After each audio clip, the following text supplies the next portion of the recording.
Episode की शुरुआत में एक लड़की बोलती है कि ये बात कुछ वक्त पहले की है। अलनेत पर कब्जा करने के लिए दो ताकतें आपस में लड़ रही थी। एक तरफ थे मॉर्टल्स जिनके पास जिंदगी के कुछ बचे कुछ साल थे, और दूसरी तरफ थे इमोर्टल जो मौत की बेड़ियों से आज़ाद थे। इस इमोर्टल वॉर ने दुनिया को दो हिस्सों में बांट दिया और ये पहले से कहीं ज़्यादा भयानक हो गया। आखिर में दुनिया की किस्मत दो लोगों की लड़ाई के बीच पर टिकी हुई थी। एक तरफ था देवी मेलिया की सोड को चलाने वाला हीरो ग्रैम, और दूसरी तरफ था सभी इमोर्टल्स पर राज करने वाला डीमन लॉर्ड वेल्टिलोल। इसके बाद हमें ग्रैम और वेल्टिलोल के बीच में लड़ाई दिखाई जाती है, लेकिन ग्रैम वेल्टिलोल को हरा देता है। वेल्टिलोल बोलता है कि सच में मैं एक मोर्टल से हार गया, मैं तुम्हारी हिम्मत और खासकर ताकत की दाद देता हूँ। ग्रैम बोलता है कि सच में तुम भी ताकतवर थे। वेल्टिलोल बोलता है कि मैं क्यों हार गया, मैं अपनी स्ट्रेंथ, अपनी मिलिट्री, अपनी ताकत, हर मामले में तुमसे आगे था,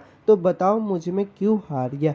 ग्रैम बोलता है कि हमारे पास जिंदगी है, शायद इसी से हम तुम्हें कमज़ोर और जल्दी मर जाने वाले लगते हैं, पर इसी वजह से हम जीने की हर मुमकिन कोशिश करते हैं। हमारी ज़िंदगी हमें मजबूत बनने की कोशिश करने के लिए मजबूर करती है, और यहीं से हमें ज़िंदगी की किरण दिखाई देती है। वेल्टिलोल बोलता है ज़िंदगी की किरण मजाक मत करो, जैसे ऐसी बकवास कभी मेरी मौत का कारण बन सकती है। हीरो ग्राम बोलता है कि देखो फिर भी हम जीत गए ना। वेल्टिलोल बोलता है कि ध्यान से सुनो हीरो मेरी बात को, जहाँ जहाँ रोशनी रहेगी वहाँ अंधेरा भी रहेगा, और जब तक अंधेरा रहेगा मैं बार बार तुम्हारी रोशनी के सामने आता रहूँगा, क्योंकि मैं वो राजा हूँ जो कभी नहीं हार सकता। हीरो ग्रैम बोलता है कि ठीक है, फिर मैं तुम्हारा बार बार मुकाबला करूँगा और तुम्हें वापस मार दूँगा। वेल्टिलोल बोलता है कि अलविदा मेरे सबसे बड़े दुश्मन हीरो ग्रैम। हीरो भी बोलता है कि अलविदा मेरे सबसे बड़े दुश्मन वेल्टिलोल। अब 500 साल बाद का सीन दिखाया जाता है, जहाँ पर डीमन लॉर्ड वेल्टिलोल जिंदा हो चुका होता है, जिसको माकिना ने किया होता है।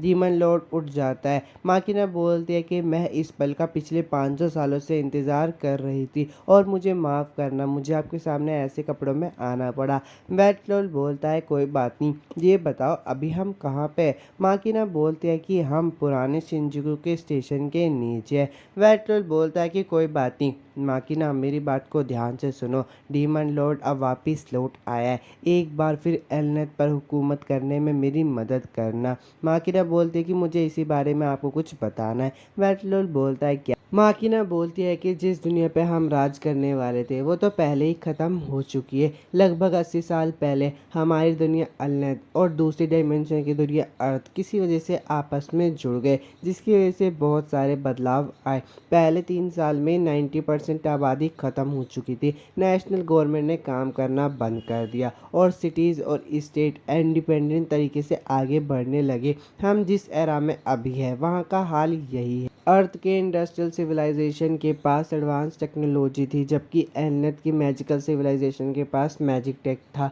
जब इन दोनों ने साथ मिलकर काम करना शुरू किया तो बहुत तेज़ी से तरक्की होने लगी।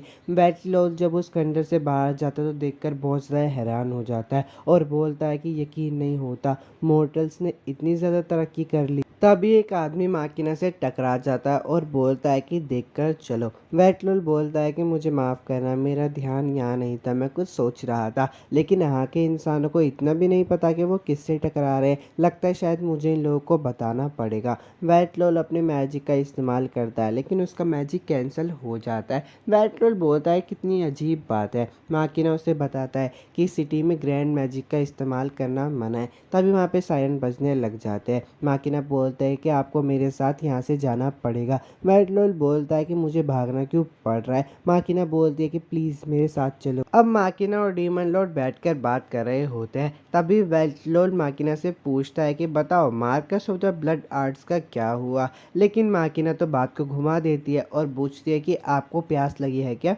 वेल्टिलोल बोलता है नहीं। माकिना बोलती है कि यहाँ की हवा बहुत गंदी है, जो कि आपके लिए बिल्कुल भी ठीक नहीं है, इसलिए मैं आपके गले को आराम देने के लिए पानी लेकर आती हूँ, प्लीज़ यहीं पे इंतज़ार कीजिएगा। अब माकिना के आने का इंतज़ार इंतज़ार कर रहा होता है वेट्रोल, इतने वो स्क्रीन पे कुछ एड्स देख रहा होता है, लेकिन कोई हैकिंग से उसे बदल कर वहाँ पे गंदी चीज़ें लगाकर वहाँ से भागने की कोशिश कर रहा होता है। लेकिन वेट्रोल उसे पकड़ लेता है और उससे पूछता है कि बताओ अभी तुमने क्या किया था। वो लड़की बोलती है कि तुम क्या कह रहे हो, मुझे कुछ समझ नहीं आया। तो वेट्रोल बोलता है कि मैंने तुम्हारे पास एथर को हिलते हुए देखा था और उसके बाद से प्रोजेक्शन बदल गई। वो लड़की बोलती है कि तुमने एथर के बदलाव से मेरी हैकिंग का पता लगा लिया, नामुमकिन, तुम आखिर हो कौन।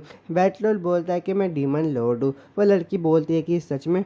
वेट्रोल बोलता है कि मुझे ये तो पता चल गया कि तुमने अभी क्या किया उन फेक प्रोजेक्शन के साथ, लेकिन मुझे इसके पीछे का प्रिंसिपल समझ नहीं आया। तुम काफ़ी एक्सपर्ट लगती हो। वो लड़की शर्माते हुए बोलती है कि अब मैंने इतना भी कुछ खास नहीं किया है, बस थोड़ी सी एथर हैकिंग की है। वेल्टोल बोलता है हैकिंग। वो लड़की बोलती है कि हाँ, मैं शायद देखकर ना लगूं पर मैं खतरनाक काम भी करती हूँ जिनमें मेरी जान भी जा सकती है। वेटलोल उस लड़की से पूछता है कि बताओ, मैं एक मार्कस नाम के बंदे को ढूंढ रहा हूँ, क्या कभी तुमने ये नाम पहले सुना है। वो लड़की बोलती है कि तुम्हें वो उस कंपनी में मिल सकता है, उस कंपनी के सीईओ का नाम भी मार्कस है और वो बहुत ज़्यादा फेमस है। वेटलोल उस कंपनी में चला जाता है। वहाँ पे किनोहारा उसका इंतज़ार कर रही होती है और बोलती है कि तुम मेरे साथ चलो। वेटलोल उसके साथ चला जाता है। मार्कस वहाँ पर बोलता है कि काफ़ी वक्त बाद मिले मेरे महाराज। वेटलोल बोलता है कि तुम अपने महाराज के सामने बैठे हो, ये साफ साफ बदतमीजी है। मार्कस उससे पूछता है कि बताओ आज यहाँ पे तुम किस काम से आए हो। वेटलोल बोलता है कि क्या तुम्हें पहले मेरे लौटने का जश्न नहीं मनाना चाहिए। खैर छोड़ो, क्या तुम फिर से इमोर्टल किंगडम को वापस हासिल करने में मेरी मदद करोगे। मैं इस दुनिया पर राज करना चाहता हूँ। मार्कस ज़ोरों ज़ोर से हंसने लगता है और बोलता है कि मैं इनकार करता हूँ। वेटलोल बोलता है क्या।